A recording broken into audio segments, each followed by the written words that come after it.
This is the sermon everyone's been clamoring about. They know it's been on its way.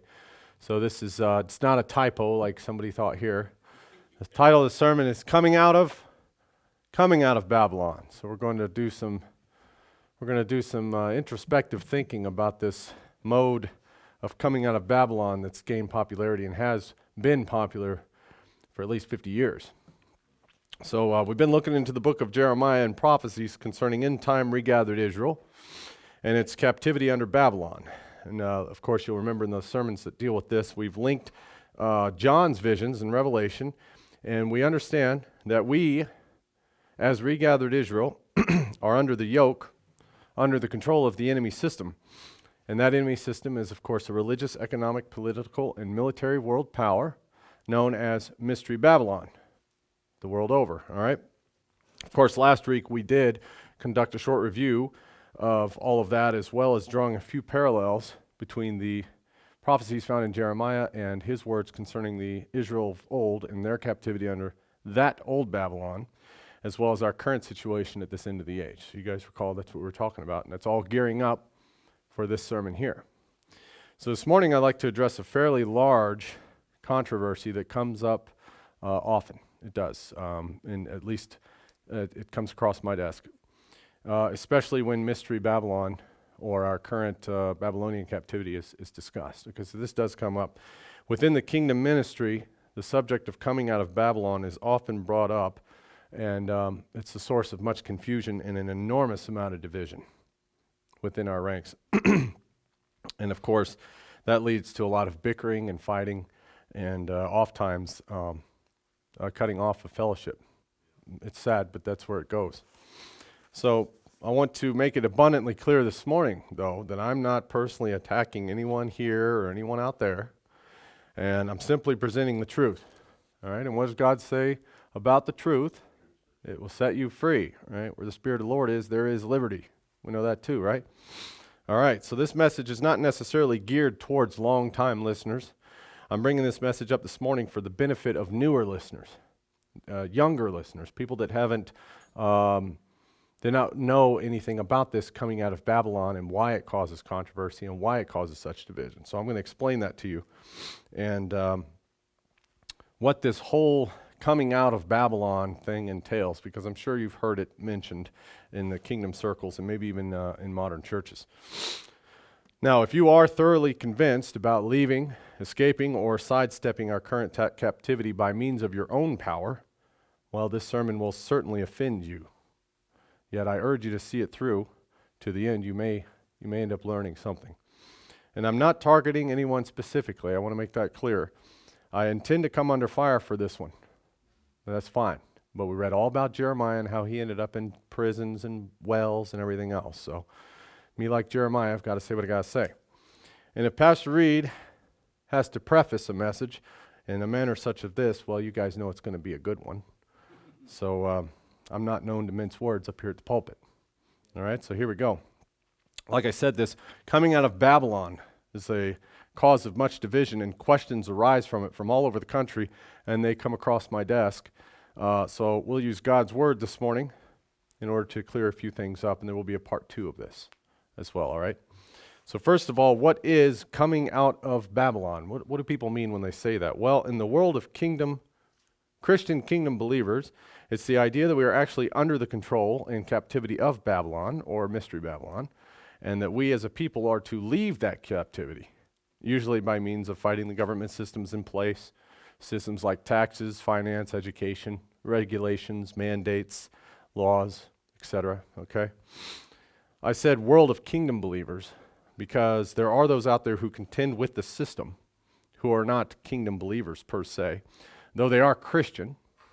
And then, of course, there's some who are not even Christian at all, yet they still struggle with the system along the same lines. Okay, so there is a bit of an overlap with people that are fighting the system. And kingdom believers aren't the only ones. The difference is that the non-kingdom people are fighting the same entity. They just do not or cannot understand that the government system, big brother, big government, the Illuminati, or whatever it is actually Mystery Babylon. So that's the confusion. So yeah, non-kingdom believers, Christians, non-Christians are fighting the same thing. They just don't call it Mystery Babylon. we as kingdom believers understand it to be Mystery Babylon. All right. Now, there is an overlap, like I said, and there have been many people and organizations that have formed around this idea of fighting the government and the system for, like I said, at least 50 years, over 50 years. So to get an idea, let's look at a few. Remember, not a few of these organizations. And remember, these are not wholly indicative of kingdom believers, okay? But these are organizations that claim to fight the system or, as we know it, struggle against Mystery Babylon. So the first one, of course, is Posse Comitatus. You guys are familiar with this? It's a little before my time. 1971 to 1980. So those, you can take those with a grain of salt. And of course, Posse Comitatus is Latin for power of the country. Okay, power of the country. And this was conceptualized by William Potter Gale, a Christian identity minister in the 70s. And I use the term Christian identity very loosely because from what I've read and actually heard of his, I certainly would not want to be remotely associated with him and his ilk. He understood that we're Israel, sure, but he also taught the Jewish people are literal descendants of the seed line of the literal devil or Satan, and that the other races were an inconsequential species known as mud people.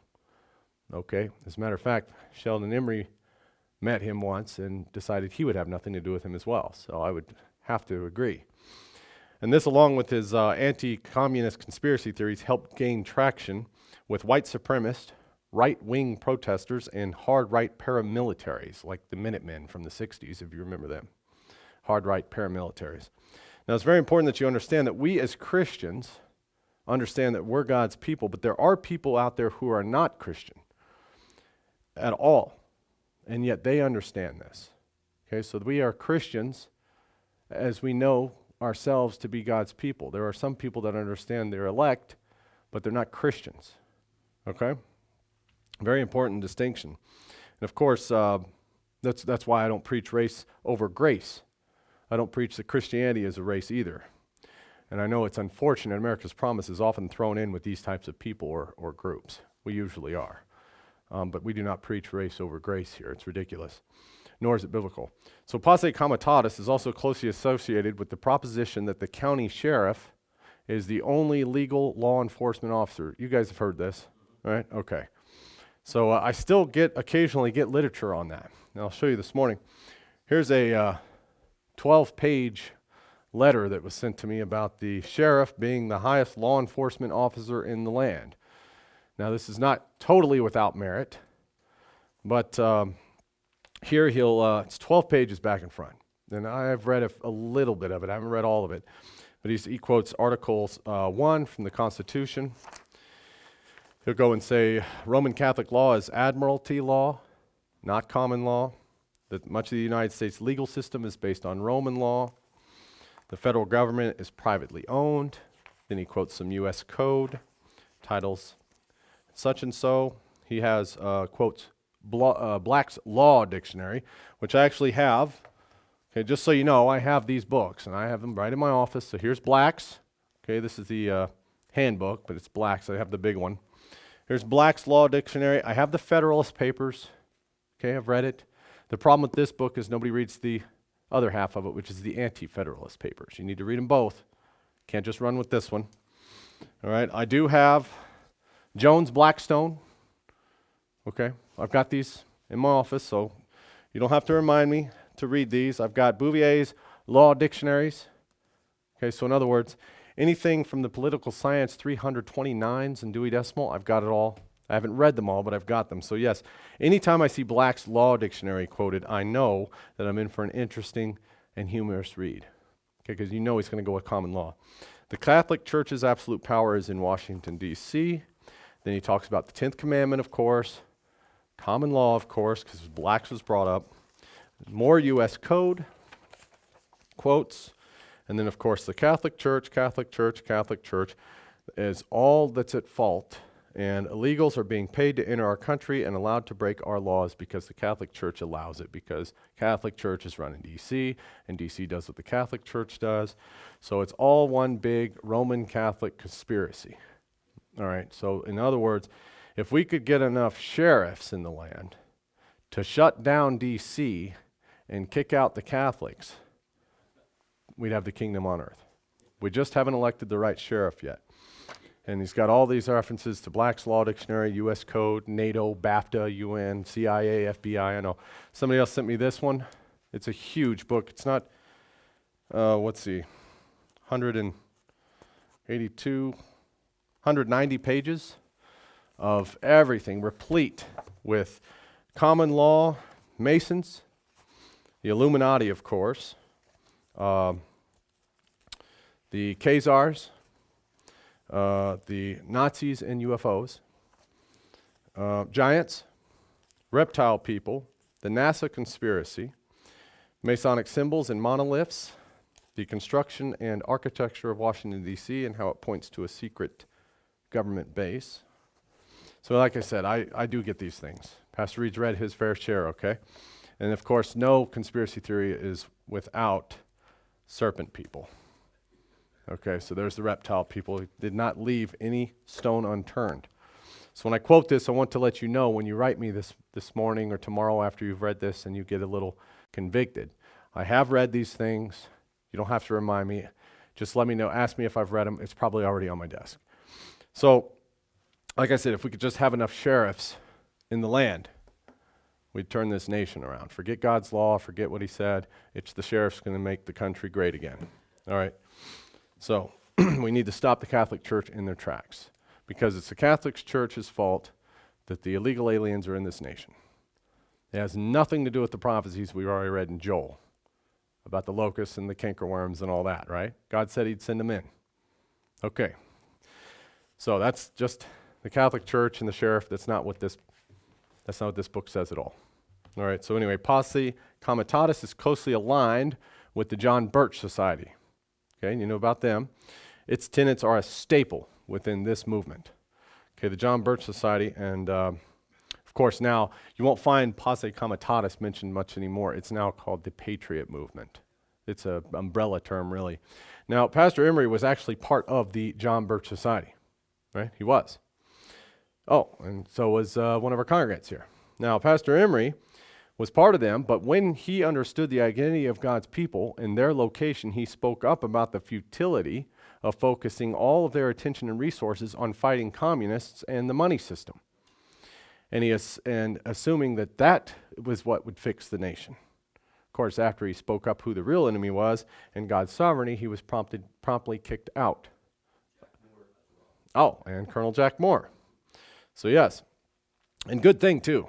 Because America's Promise and Lord's Covenant Church is still here today, preaching what Pastor Emery said, the gospel of the kingdom. All right? So we have Posse Comitatus, the militia movement. Now, these aren't necessarily ended. They've just slowly morphed into movements as they go along. Like I said, eventually you're going to get to the Patriot movement, which is an umbrella term for all of these nowadays in modern terminology. So the militia movement, okay? Patriots, that's who they are, but like I said, not necessarily Christians. Okay, not necessarily Christians. Based on Posse Comitatus, and militias were formed, which were basically local paramilitary groups that sometimes included state-level organization, if you guys remember that. You often hear about Ruby Ridge when discussing these. Waco, the NWO, black helicopters, the coming UN invasions, it's all that stuff. Did you ever see that movie, Conspiracy Theory, with Mel Gibson, Patrick Stewart, and Julia Roberts? Came out right then and there. No. Now,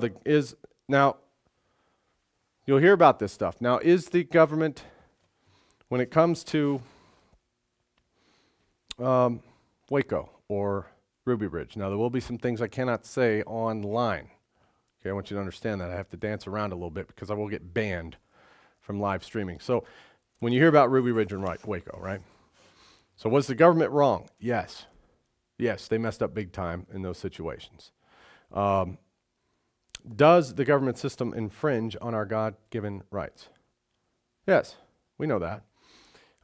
Is that a part of the chastisement involved in our captivity, though? Yep, you betcha. So, do you have to like it? No. Does God command us to go out and skyline ourselves with blatant law breaking so we can show the world that we're dead right? If you said yes, I hope you've read your Bible, prayed about the matter, had at least 2 biblical witnesses, and ruminated the issue and your actions thoroughly before you make a move. God does not expect us to go out and skyline ourselves by breaking laws. And that was the problem. It's unfortunate, like I said, that kingdom ministers get all tied up in this. They should know better.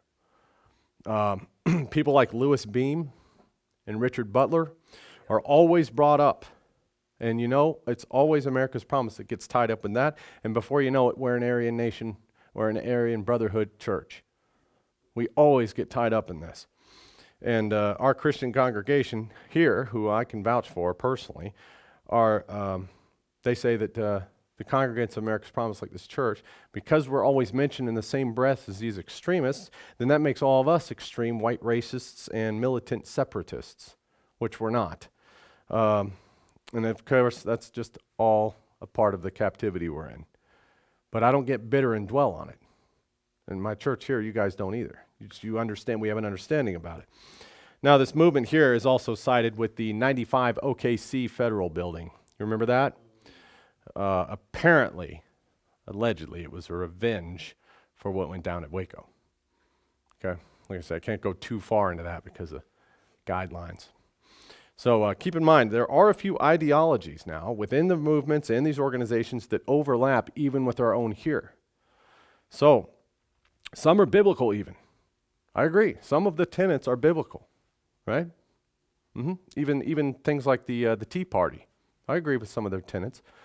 But just be careful with whom and with what you align yourself with, and never do anything illegal if someone asks you to do it. Well, don't do anything illegal if even no one asks you to do it. If somebody asks you to do something illegal, don't do it. It's one lesson we should learn about that, right? Don't do it. Being a radical is a surefire way of getting skylined, right? And that's a lesson we should take from these guys. Okay? Now, don't throw the baby out the bathwater. So if you're not a radical, what are you then? You're a moderate. So you can disagree with Babylon on issues such as abortions, vaccines, public education, economics, religion, regulations, global trade agreements. That's fine. You can disagree with that. I'm saying there are biblical examples set forth on how to do it. Okay? It's not going out and breaking laws and getting skylined. So, the Patriot movement. Here we are. Okay, so this is just one big general group now. It's involved into this one umbrella term. So you still have the militias around. They're just called 3%ers and Oath Keepers. Right? You know those guys? Which liken themselves to the armed revolutionaries of old and their struggle. Generally, the militia groups are always surrounded by violence and controversy. Right? You see them on the news. And the members pledge to disobey any orders they see as unconstitutional. Now here's the rub. If we replace the term unconstitutional with unbiblical, I'd be more inclined to support them. Right? I do not hold the U.S. Constitution as a sacred document akin to the Holy Scriptures.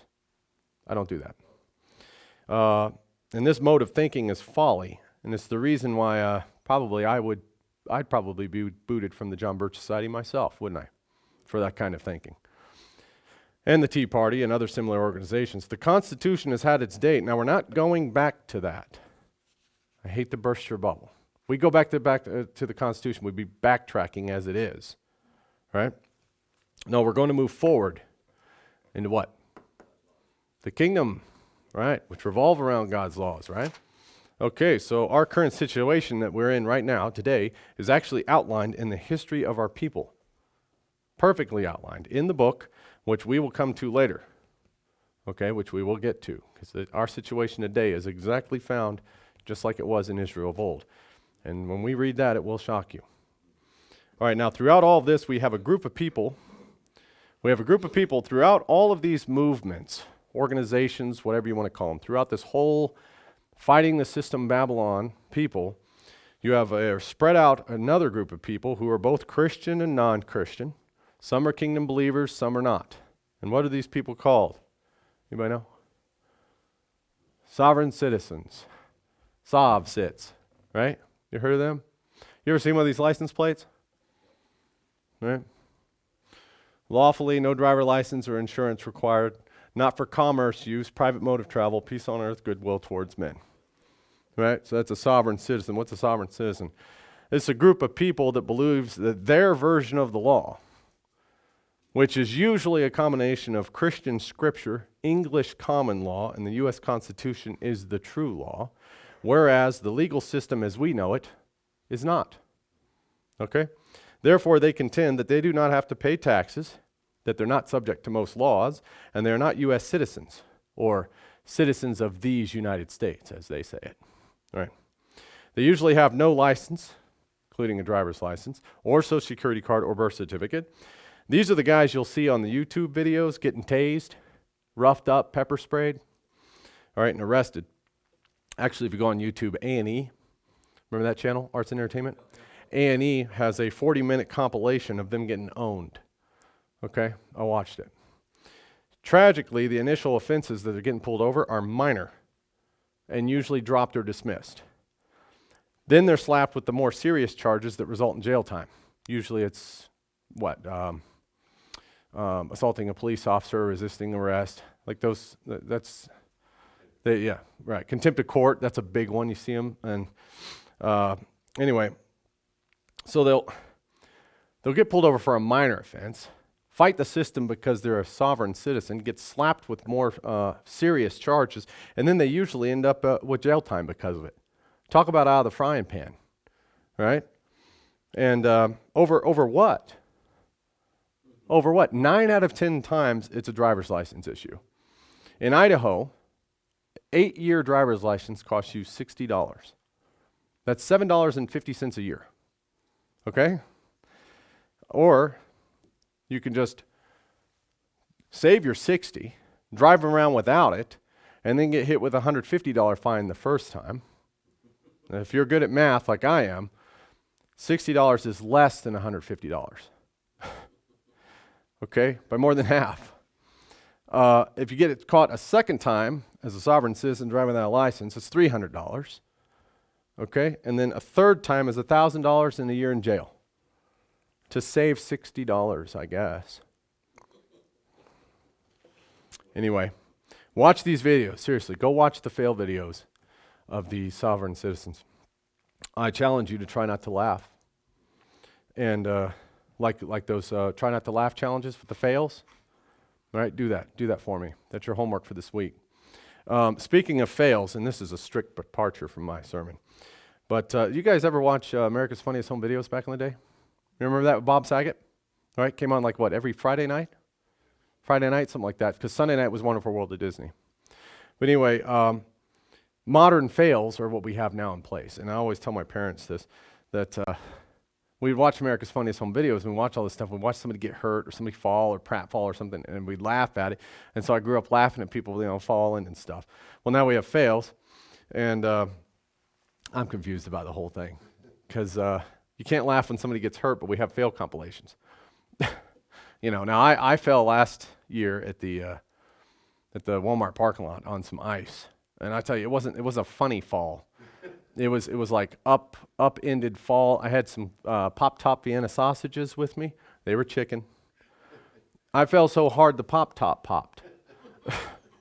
Right? And I fell, and I've been watching fails my whole life. So I laughed because I knew I had just failed for somebody else. And I would just hope I wasn't made a meme. But anyway. And some people, they laughed, and then other people, they laughed and helped me out. And I was a good sport about it. So if I ever see you fail, I'll giggle a little bit. But that's because I grew up watching America's Funniest Home Videos. That was what fails were before there were fails. Just letting you know. So anyway, sovereign citizens. Now, I'm sure after watching a few of these videos about them, you'll be asking yourself the same question I was asking myself. Why do they all have a problem with walking or riding a bike? Because it's always the driver's license, right? They can't take a bus, and they're always catching a charge for not having no driver's license and driving anyway. It's always the thing. And sometimes there's guys that are getting in court for this, and this is like the third time they've been pulled over for no license. Whatever these sovereign citizens are, they hate walking because they drive all the time without a license. And you can actually get a 50cc scooter without a license nowadays. That's what the DUI people do, right? And those are fairly fun to ride. So anyway, I'm going to go out on a limb and try to answer this question this morning. This is what we're going to try to do this morning. How does the sovereign citizen movement continue to grow when it's based on nothing in reality and it never prevails? All right? But why is it not reality? And why is there no victory? Well, that's the subject of next week's sermon, but we're going to answer a few this morning. Nothing in reality. It never prevails. Why? Yet they recruit more members. And you shall know the truth, and the truth shall set you free. Keep this in mind when I'm talking about this, because there are people within the kingdom ministry that declare themselves sovereign citizens. Okay, so why do this? I'm presenting you in this manner this morning to convict you. Remember, I'm not targeting anybody specifically. Sovereign citizens keep falling deeper and deeper and deeper into a cocktail of legal folk art. All right? That's what it is. Debt, for example, debt. When faced with debt, and then of course these sovereign citizens, when they're faced with debt and then the collection of that comes, of that debt, when the collection comes up, they'll say, well, I'm a sovereign citizen, and then they'll cite these common laws and reference something like invalid debt instruments, okay? And legal falsification. Usually they'll cite that their name's in all capital letters. You've seen that? So anyway, them being a natural person and not a citizen, along with a bunch of references involving U.S. Code, which we already saw at the sheriff, right? U.S. Code, the Code of Federal Regulations, the CFR, or they'll quote that magic Uniform Commercial Code, UCC. You guys have heard this, right? You remember the Howard Freeman thing in the UCC? Okay, we don't even carry Freeman's stuff anymore.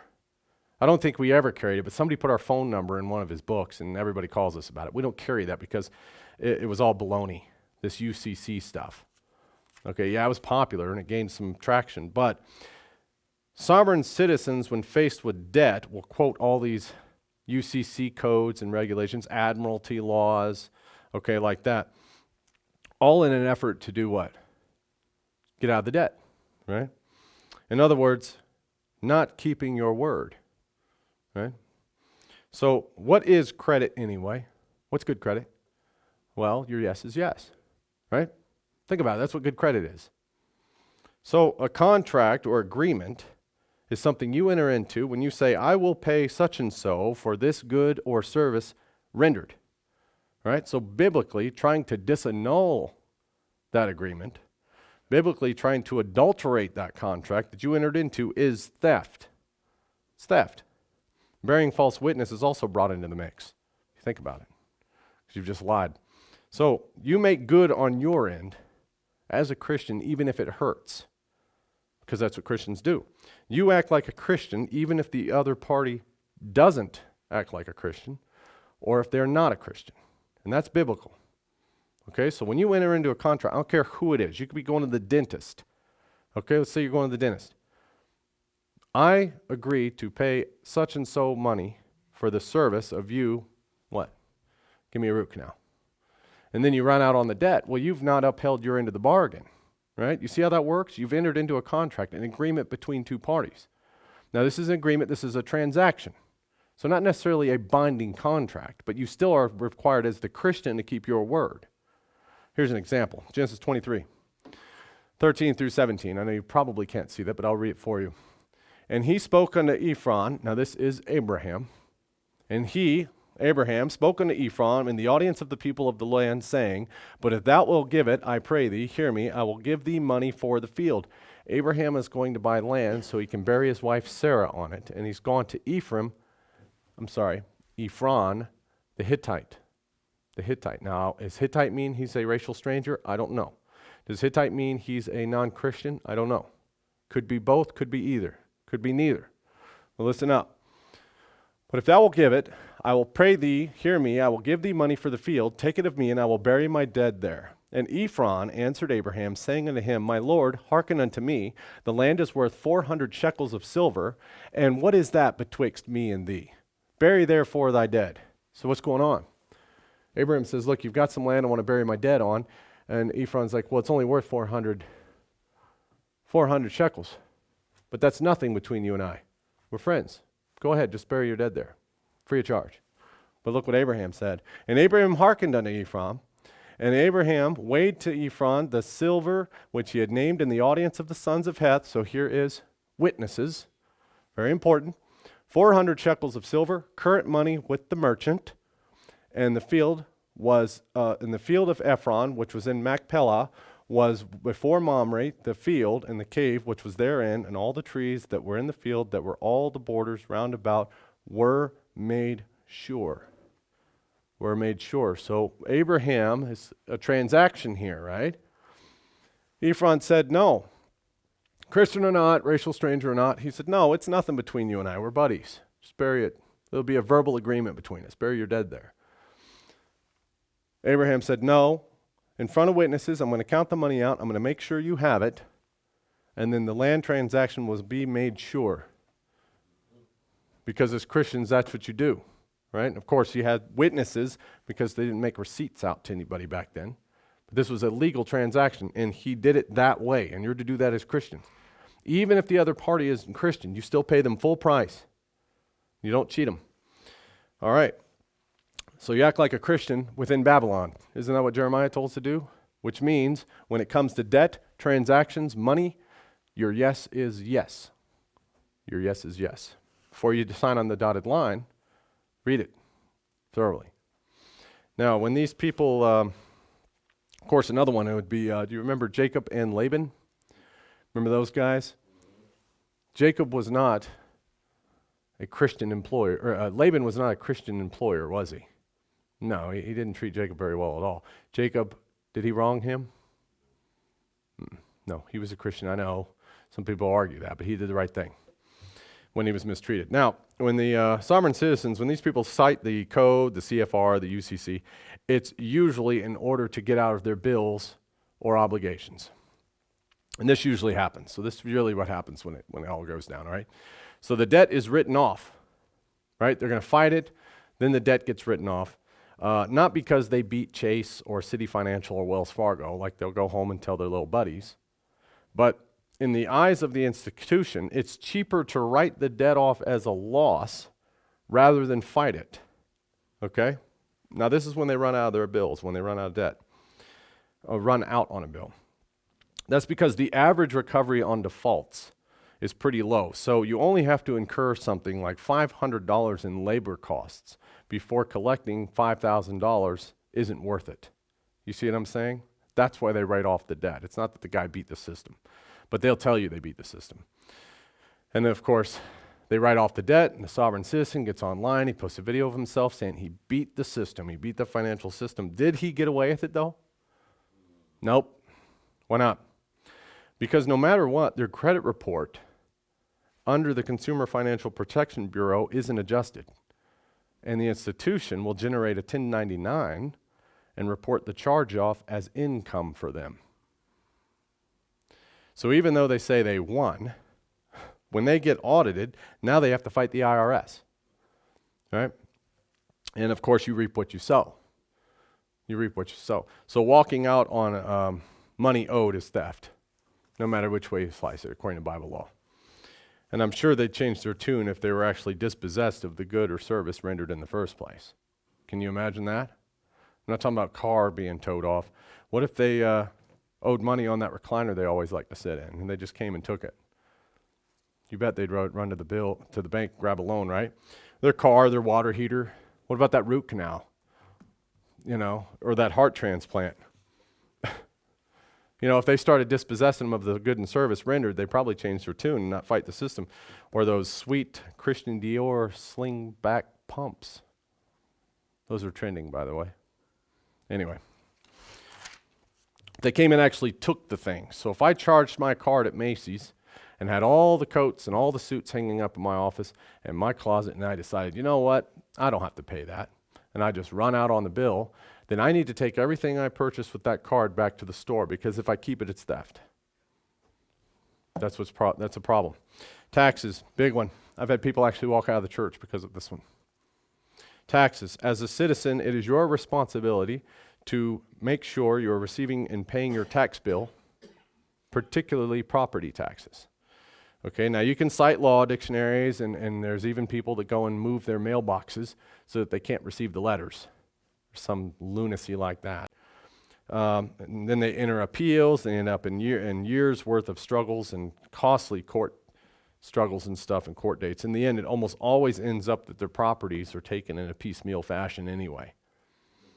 Mm-hmm. Oh, yeah, and then, of course, the spouse isn't going to put up with it. You're right, they're out too. The irony is it's actually cheaper to just pay the taxes, right? It's the same as the license. Consider the birds and the lilies, right? They're taken care of. Do you think that God, as your provider, can see to your well-being even in the face of Babylonian taxes and economic inflation? I think so. I think he can see through that and take care of us. So pay your taxes. The problem is these people who seek to have wealth and keep it, this is their problem, you see? They're finding an angle. They're going to save some cash. They seek to have wealth and keep it. And in this fashion, these are people who do not tithe. Now, I know that as a matter of fact, so no wonder they're on the losing end. The real problem then, the heart of the issue is that these people have a problem with authority. That's it. That's it. In other words, it's a headship issue. And we'll investigate that biblical concept later as well. Now, like I said, these people that dodge taxes and won't pay for licensing fees and regulations and stuff, they do not tithe. So if it's really all about God, where's the 10? Then it must be. Okay. So, and the thing is, the people that do this in the end up costing everyone else and become a burden to those who are actually doing the right thing. They actually do. Yep, you guys have seen it your whole life. There's a huge number of people that buy into this, especially when they gain a chance to get extra money or free money. That's why it would appeal to them. I would remind you that those dollar bills are the currency currently used in Babylon now. So to truly come out of her, my people, you need to get rid of that money immediately. Right? Well, Pastor Reed, I can't do that. Can't or won't. Right? We have a saying in my house, can't lives on the same street as won't. So is it a matter of conviction or preference? Like I said, it's an authority issue for the most part, yet the reason it sells, the reason people sell out to it, is because they love having secret knowledge. Secret knowledge. Plus, they want all the benefits of society without having to obey the law or pay taxes. Now, what's not to like about that? Right? And there will always be people in society who engage in wishful thinking. We'll always have that. Now, with the advent of the internet, there is a huge network of people who are misled and being misled in this manner into being sovereign citizens. Some Christian, some not. And the first time they get arrested because their magic words didn't work, they go into the forums and on the videos and the Soviet websites, and they tell you, they get arrested, and there's a huge network of people, videos, forums, the Soviet websites. They tell you that you did nothing wrong, that you're smarter than everyone else, and you know more than the actual cops, than the actual lawyers, and the actual judges, and that you're an individual that has an actual sense of freedom. See, that's the support they get from these Soviet communities online. So instead of renouncing it after getting arrested, they upload video of themselves being arrested at a traffic stop, and then insist their magic words worked. Right? They do. All they do is, I can't make it make sense.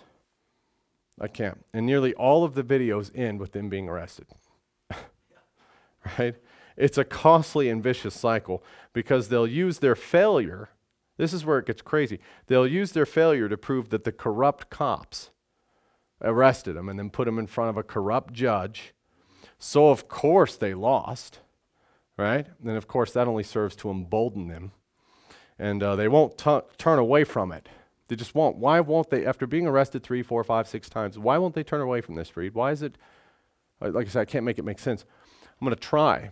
They won't turn away from it because of the sunk cost fallacy. Okay? The phenomenon whereby a person is reluctant to abandon a strategy or course of action, in this case, being a sovereign citizen, because they have invested heavily in it, even when it is clear that abandonment would be more beneficial. Right? Sunk cost fallacy. You'll see that a lot when people keep gambling even though they've lost a ton of money. Because they think, well, I've put enough time and effort into this. the winning hand's got to be next. It's got to be next. It's got to be next. It's a fallacy, okay? And this, of course, sunk cost fallacy, this is why they stay in this thing. This mixed with pride and shame. Pride because they know of a way to beat the system. And shame because when it always blows up in their face, they're so deep into it and so heavily invested that to face reality destroys the illusion. That's why they just keep going round and round. The whole thing is a scam, much akin to multi-level marketing, right? And other magic solutions to life's problems like, remember Miss Cleo, the medium, the prognosticator? Weight loss, magic weight loss pills, magic anti-aging. It appeals to those who want the quick and easy, and who feel entitled. It's built on emotions, escapism, and cognitive dissonance.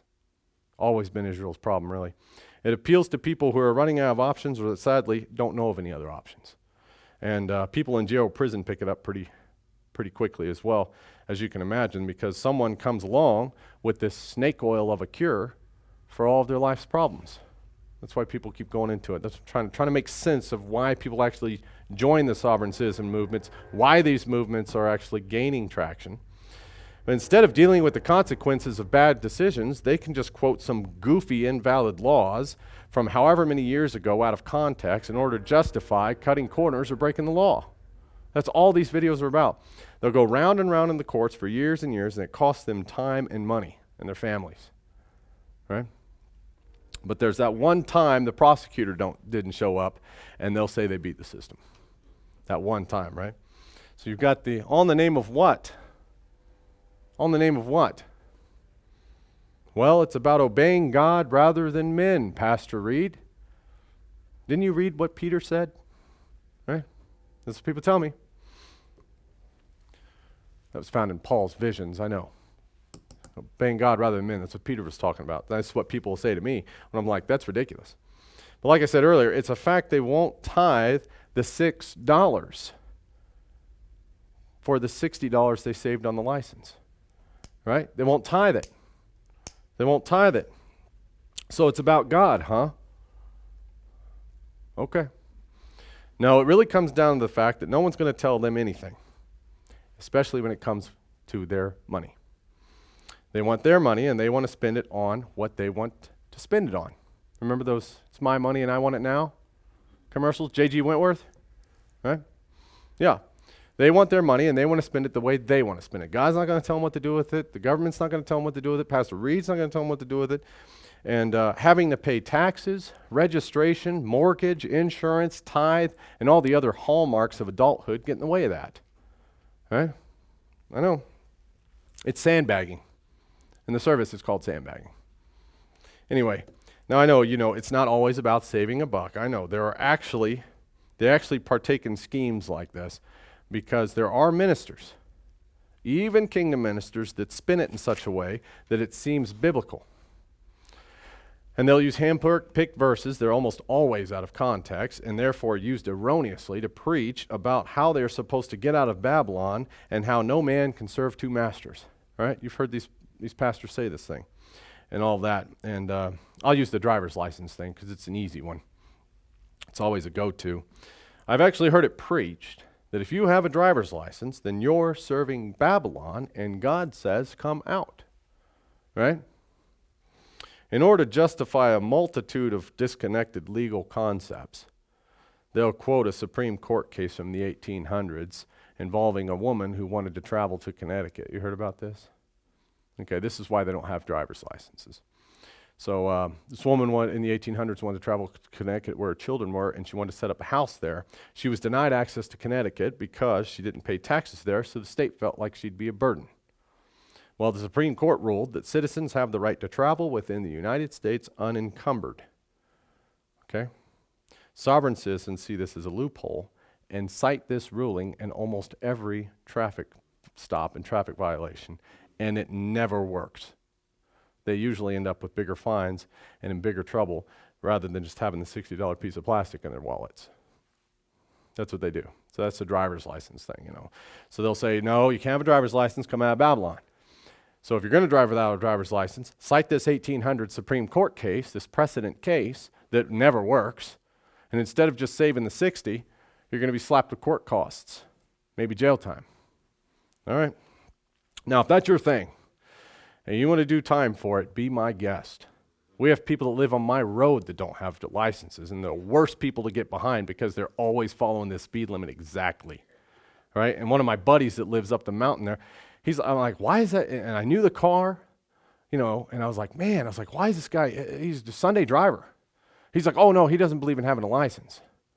Now, whether or not his conviction is anti-government or a mystery Babylon, I don't know. But I know he doesn't have a license because we've all talked about it, because he drives so slow. It's 35. And I mean, downhill without even trying, you can go 40, at least. In dry weather, good weather. And I'm like, you mean he drives every day without a license and insurance? He's like, oh yeah. I'm like, so he better hope and pray that he gets in his car one day and he doesn't have a burned out bulb, that he doesn't get into an accident. Look,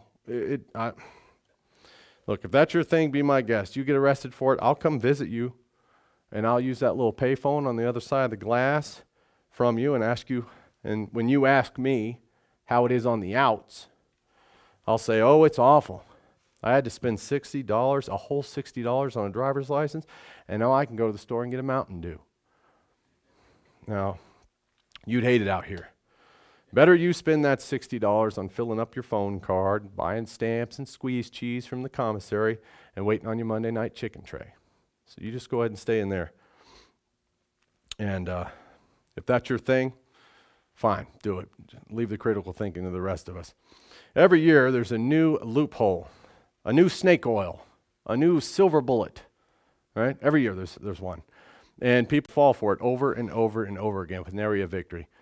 If it's God ordained or biblical to go about it this way, then where are the fruits? Where's all the covenants and the promises in their lives? These should be evident, right? Why then, when I observe these good Christian people doing nothing but putting out fires and living from crisis to crisis, when I see that, why do I resolve that I want nothing to do with that lifestyle? Right? Now, I thought this was God ordained. Everybody should be doing it. Someone's a liar. Either God himself or that preacher that used the book of Revelations to bring us here. Right? Something's wrong. First of all, I hate to burst your bubble about these silver bullets, loopholes. If these loopholes actually existed, number one, they'd certainly be on the news or more widespread because they'd be widely used, right? And they'd quickly be closed if they truly broke the justice system, right? You'll see this a lot on video games, exploits. As soon as they get out, they patch them immediately. New patch, exploit, something that game-breaking exploits or whatever. Well, if there was a justice-breaking loophole, you can bet it would be patched immediately. I mean, they patched COD within like 6 hours. You don't think the government would be all over it? I know. It's not on the news. I know why it's not on the news, because the news is controlled by them. All right, so therefore, only a few of us special people know about these loopholes because of videos on YouTube, Rumble, and BitChute. Plus, you can find them threads on Discord, Reddit, and Telegram. So I know that's why they're not widespread. But Pastor Reed, isn't that how America originally gained its independence? It's not a fringe movement till it's not. It's a fringe movement till it's not. Right? No, that's not remotely accurate. America gained its independence by people saying, these things are this way right now, but we'd like for things to be that way. And then they put in the effort to make it that way. Sovereign citizens claim that things are already that way and ignore the reality and evidence staring them in the face that they aren't. It'd be one thing if they were lobbying or writing bills to try to make things the way they wanted. Instead, they just close their eyes and their ears and smugly tell everybody that they're wrong. You see? There's no change. That's why nothing ever moves forward. Now, this is just part one of this sermon. Okay? Concerning, all of it got started over someone not having a birth certificate. Then it came up again and again, and then a marriage license, marriage certificates came up, and then twice in letters, an actual marriage I officiated, this came up. concerning driver's licenses, birth certificates, marriage licenses, marriage certificates, and all the questions derived from confusion about this matter. Like a lot of people were asking me, so I've had witnesses throughout the year of this. And I'd say the waters have been pretty heavily muddied because I went into it thinking, hey, this is something I could explain fairly easily. It's not.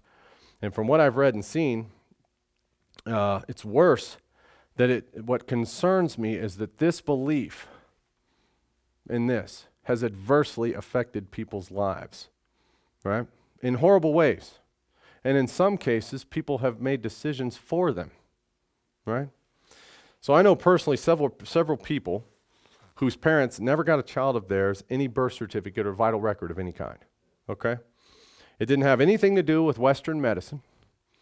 It didn't, or hospitals or vaccines. They just flat opted out, okay?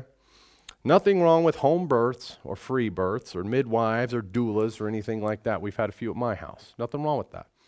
Yet when the parents opt out of records for whatever reason, they really set the kid up for failure, okay? Because without vital records, without a birth certificate, you cannot get a driver's license.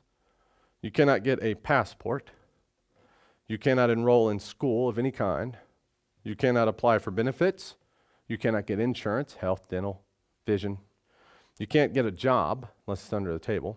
You can't get a social security number or a bank account. Okay? So no job, bank account, insurance. They can't drive, travel abroad. All because they opted out of the birth certificate for whatever reason. This come out of Babylon things usually cited as the reason. And I explained this to a friend of mine because he's really confused. And they couldn't believe that someone would do this to their own child. All he could respond with was, how cruel, right? And of course, I agreed. You could use the excuse, well, they could always get one later, right? You can say that. I know, I've heard it. Well, there's that case, though, I've actually seen where one or both parents have died, okay? And they're really in a big dilemma then. I've actually signed off. They had to bring the certificate to me. I actually had to sign the government marriage license for them because then I told them this is at least one piece of official paperwork that will help prove you are who you are and not Jane or John Doe. You see? Because without that, they don't exist. Now, I know they might be able to attain one later. That's what people say. But best not to gamble with someone else's livelihood. Someone else's livelihood, not your own. I don't know why you would do that. I told them that at this point, when they're like, well, I don't have a reason, I don't have a way to prove I am who I am. At this point, it's easier to go south of the border and come back and be naturalized. At this point, it's easier because of a decision someone else made for you that adversely affects your ability to make a life for yourself. How cruel. I agree with my buddy. And then at least they'd be a citizen. Right? And I've watched them go through the tedious process of trying to go and get one later. And I'm sure that while they're whiling away the hours at the courthouse, hours that could have otherwise been productive ones, I would remind you, they're thinking, man, I wish my parents had thought this through and spent the $16 way back then. $16. Maybe it's about the money, who knows? But to screw over somebody like that for $16, anyway, there's nothing I can do about it. I can try to help by signing an official document if you get married. You know, otherwise, when I see you sitting in the courthouse, I can hand you the $20 and say, here's the $16 your parents saved you. I added $4 for inflation. That's all I can do. They've got a long and costly road to hoe on account of what? No birth certificate. They're a ghost. And I also heard it, they can always go get one later, which isn't the case, unless you know you're going to live forever as their parents, right? Because some of them have died and they have nothing but a family Bible to go on. Anyway, so that's just telling the future, if you ask me. And then another one was, well, now I heard if you don't have a birth certificate, that'll help keep my kids out of that next Jewish-financed and developed war. Right? That's the excuse. A few things wrong with that. Number one, I would remind you I was actually in the military for years. And I actually have a ribbon called a GWAT. stands for Global War on Terrorism. All that means is that I served during a time of war. That's it. That's it. That's all it means. So while I was in the service, the nation was at war. No harm, no foul. I don't have any holes in me. Okay? That's in my case. Now my wife, who also served, she has a GWAT, and several of my military buddies. Like I said, even so this serving during a time of war isn't the great evil people make it out to be, let me assure you. And besides, there are other ways of not going to war as a citizen. You could be a conscientious objector, right? So not having a birth certificate starts to become a little flimsy when you use the Jewish war thing, right? You could always be a conscientious objector, or you can just flat out not go. Sure, you'll do jail time, but at least you didn't serve, right? Still, that's up to you as your own person, not anyone else. Not anyone else, right? You can go up to Canada too. Remember, they did that. But that's still your decision, not to be made by somebody else. Now, they start drafting minors, we got a big problem. Okay? I'll agree. But if you're 18, you're old enough to have a birth certificate, you're old enough to make decisions for yourself or whatever. But don't make decisions like that for somebody else, because you're affecting their livelihood. Selfish, it's cruel.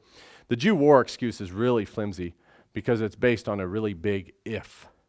A really big if. If the next war comes up, and if they're drafted, and if their number comes up, well, I'm sure glad I didn't give them a birth certificate.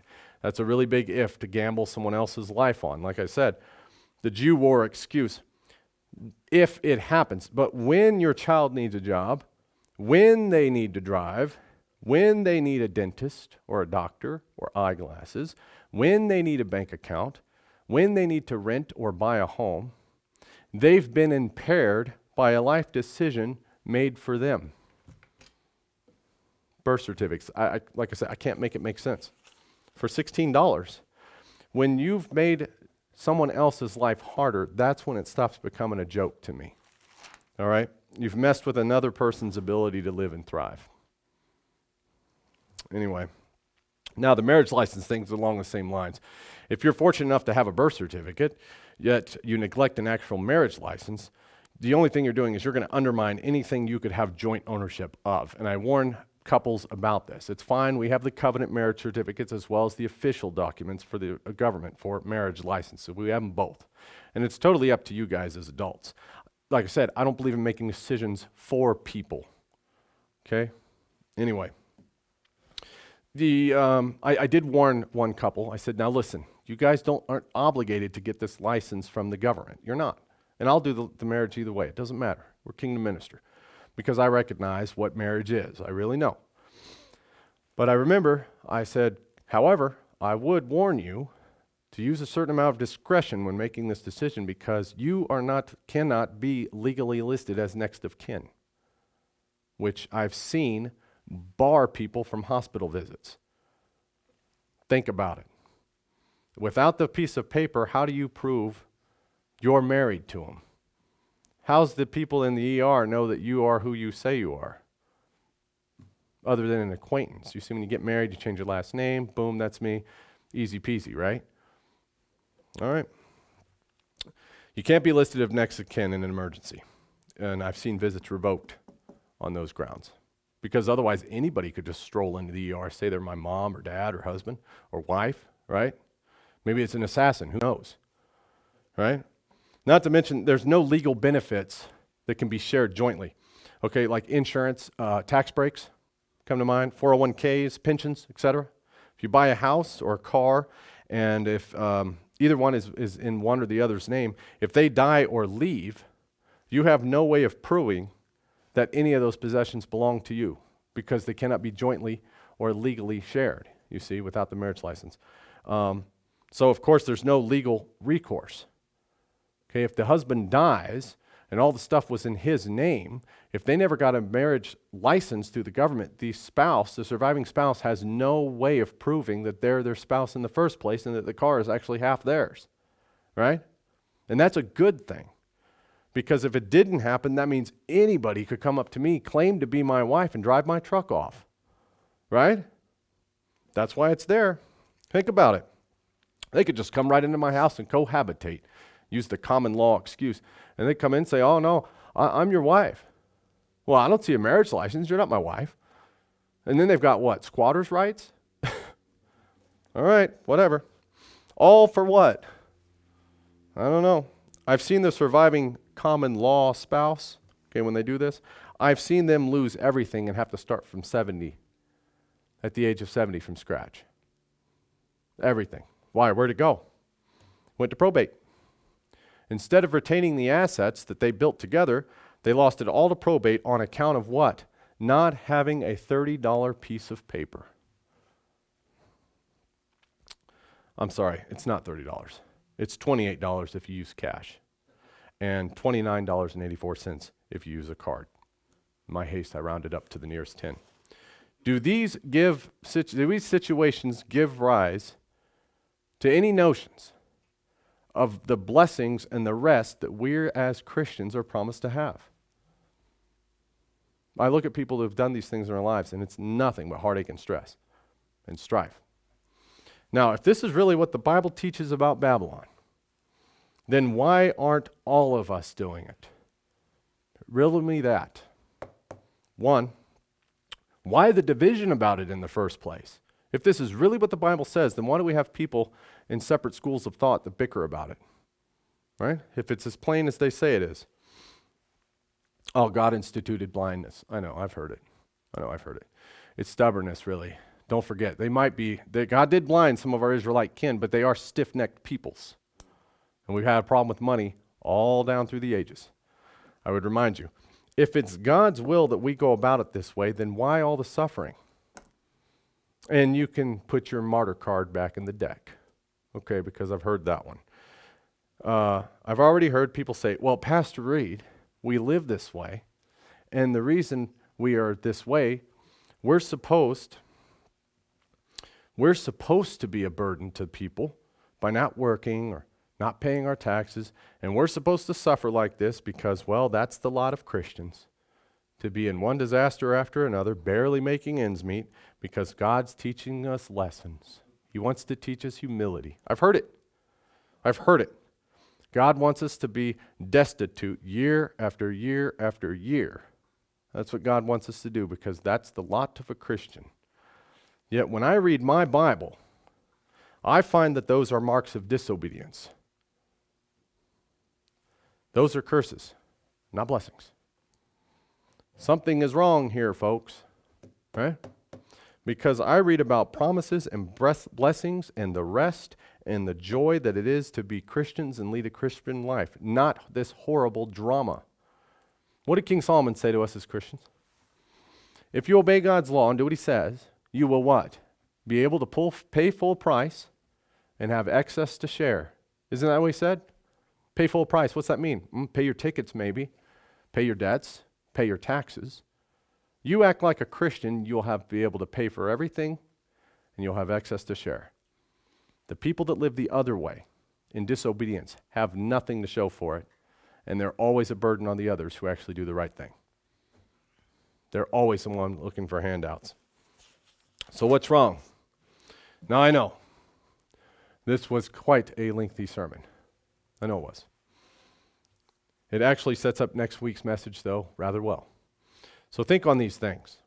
It's likely that I've upset or convicted a great many people this morning. If I did, send me a message, text, or email, and I'll address it next week. Okay, be sure that you do that.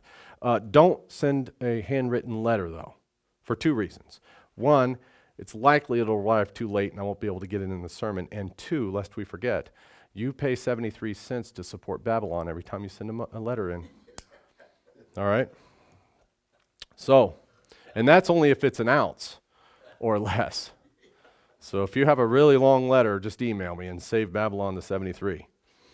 All right, now after all this, is the current way of coming out of Babylon correct or biblical? No, of course not. Something's wrong. Is Pastor Reed just popping off at the mouth? Or can he actually back all of this up? And for those of you that have tuned in regularly enough to me, you should already be thinking, yeah, he can back it up. Right? And I will next week, because we're going to be taking a very close look at the Word as it sets forth examples and types for us to follow. Then we can straighten all of this out and get on with the mission, which is what? progressing the kingdom upon the earth, right? And not attempting to vacate, depart, or withdraw from a God-ordained punishment in captivity that results only in more heartache. That's all we have for this morning.